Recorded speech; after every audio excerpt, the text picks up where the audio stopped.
Hi everyone, स्वागत है आपका कमल एकेडमी कोच में। आइए जानते हैं आज हमारे टीचर्स बच्चों को क्या पढ़ाने वाले हैं, क्या नया आज आपके बच्चे सीखने वाले हैं। Good morning students, here I am Vinita and today we will study Social Science Chapter 18 Union and State Government. India constitutes 28 states and 9 union territories. Mean ये 28 states और ये 9 union territories मिलकर पूरा भारत बनाती हैं. Hence it is called the Indian Union. We have a government which governs at the national level. It is called the union government or central government. तो जो government national level पे govern करती है उसे हम क्या कहते हैं, यूनियन गवर्नमेंट और सेंट्रल गवर्नमेंट. ये पूरी कंट्री को गवर्न करती है और टेक केयर करती है. ठीक है. इसके अलावा प्रत्येक स्टेट की और यूनियन टेरिटरी की अपनी अपनी गवर्नमेंट होती है. इस प्रकार से ये दो गवर्नमेंट, कौन सी, यूनियन वाली और जो स्टेट वाली जो गवर्नमेंट्स हैं, ये हमारे ऊपर रूल करती हैं. Both the central government and the state government rule the country side by side.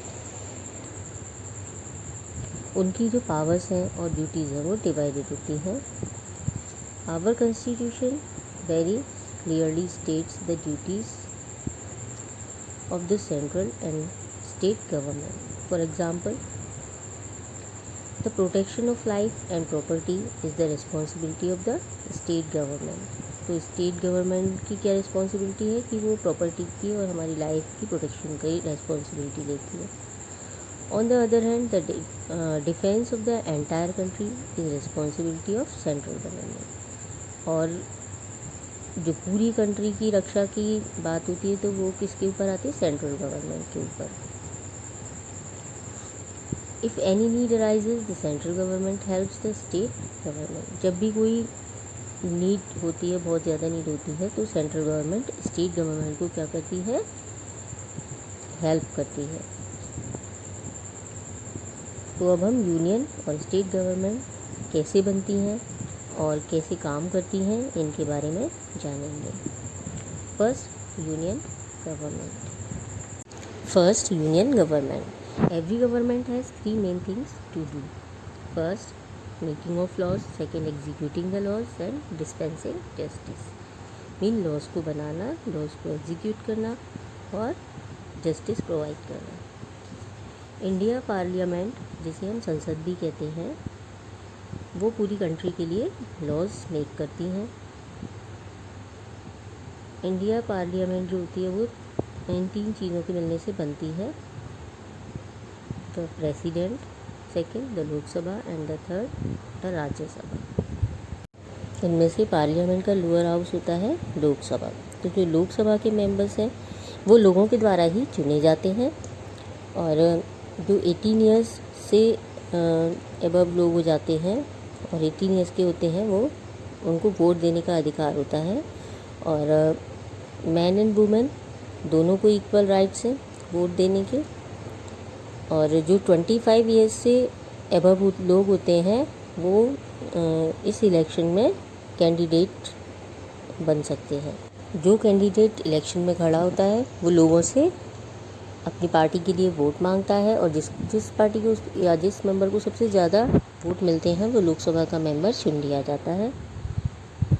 Lok Sabha में या लोअर हाउस में, इसके पार्लियामेंट के लोअर हाउस में 545 मेंबर्स, 545 मेंबर्स होते हैं. The other house is called the Rajya Sabha और the upper house. Mean Rajya Sabha को हम पार्लियामेंट का अपर हाउस भी कहते हैं. राज्यसभा के जो मेंबर्स होते हैं वो स्टेट लेजिस्लेटिव असेंबलीज़ के मेंबर्स के द्वारा चुने जाते हैं. और एक फिक्स नंबर राज्यसभा के जो मेंबर्स का होता है वही चुने जाते हैं. तो राज्यसभा में कितने मेंबर्स होते हैं, 250 मेंबर्स. जो इंडिया का प्रेसिडेंट है वो लोकसभा, राज्यसभा और स्टेट लेजिस्लेटिव असेंबलीज़ में जो इलेक्टेड मेंबर्स होते हैं उन्हीं में से चुन लिया जाता है। The president of India is the head of the entire Indian union. पूरी इंडिया यूनियन का वो क्या होता है, हेड होता है, और यह भी 5 ईयर्स के लिए चुना जाता है। सेवरल पॉलिटिकल पार्टीज़ के जो मेंबर्स होते हैं वो लोकसभा के लिए चुन लिए जाते हैं। प्रत्येक पार्टी अपना एक हेड चुनती है। The leader of the majority party is elected as the prime minister of India. और जो मेजॉरिटी पार्टी का जो लीडर होता है वो प्रेसिडेंट के द्वारा प्राइम मिनिस्टर बना दिया जाता है। On the advice of the prime minister the president appoints other ministers. ठीक है, प्राइम मिनिस्टर से एडवाइस लेके प्रेसिडेंट जो क्या करता है, और जो मिनिस्टर्स होते हैं उनको इलेक्ट करता है। Then the prime minister with other ministers form a council of ministers.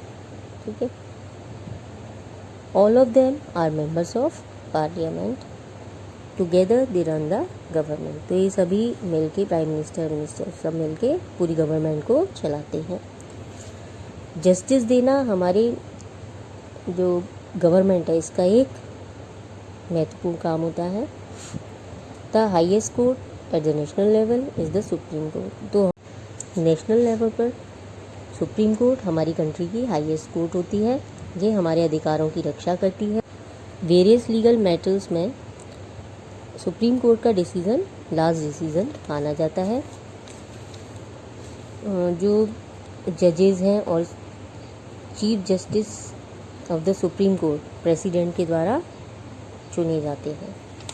Delhi is the capital of India. The Rashtrapati Bhavan, Sansad Bhavan और the parliament house, the supreme court etcetera are located in New Delhi. Second, state government. जैसे पूरी country के लिए एक central government होती है, ऐसे ही हर state के लिए अपनी एक गवर्नमेंट होती है। और ऐसा क्यों होता है कि केवल सेंट्रल गवर्नमेंट अकेले सारी चीज़ों को नहीं देख सकती, इसलिए अलग अलग स्टेट वाइज भी गवर्नमेंट बनाई जाती हैं। और our constitution has hence provided for governments at the state level. State level पर ये गवर्नमेंट्स जो होती हैं वो कुछ मैटर्स देखती हैं, जैसे education, health, agriculture, forestry, irrigation, law and other. Central government की तरह स्टेट लेवल पर भी जो इलेक्टेड रिप्रेजेंटेटिव्स होते हैं वो लॉ बनाते हैं और गवर्नमेंट चलाते हैं। जो इलेक्टेड रिप्रेजेंटेटिव्स होते हैं वो स्टेट लेजिस्लेटिव असेंबली के मेंबर्स बनते हैं, जिसे हम कहते हैं एमएलए। ये मेंबर भी 5 ईयर्स के लिए ही चुने जाते हैं। कुछ स्टेट में लेजिस्लेटिव असेंबली की तरह ही एक लेजिस्लेटिव काउंसिल भी होती है, और ये राज्यसभा की तरह वर्क करती है स्टेट लेवल पर। Most of the members of the legislative council are elected by the members of legislative assembly. इन लेजिस्लेटिव असेंबली के द्वारा ही लेजिस्लेटिव काउंसिल के मेंबर्स चुने जाते हैं। गवर्नर जो होता है वो स्टेट गवर्नमेंट में हाईएस्ट अथॉरिटी होता है। He is appointed by the president of India. He act as link between the state and central government. Governor ही मेजॉरिटी पार्टी से स्टेट के लिए चीफ मिनिस्टर को अपॉइंट करता है। On the advice of chief minister the governor appoints other ministers of the state. Mean chief minister की advice के साथ वो स्टेट के जो अदर मिनिस्टर्स हैं उनको भी अपॉइंट करते हैं, और इस तरह से काउंसिल ऑफ मिनिस्टर बनती है। In every state there are different kinds of courts. Small courts के अलावा हर डिस्ट्रिक्ट की एक अपनी कोर्ट होती है, डिस्ट्रिक्ट कोर्ट। उसके ऊपर स्टेट लेवल पर कोर्ट होती है, और स्टेट की जो कोर्ट होती है वो होती है हाई कोर्ट। ठीक है, द जजेस of the high court are selected by the president of India. The decision of high court can be reviewed by the supreme court. There are a large number of employees in the state government. They work in various departments at the various levels. Thank you.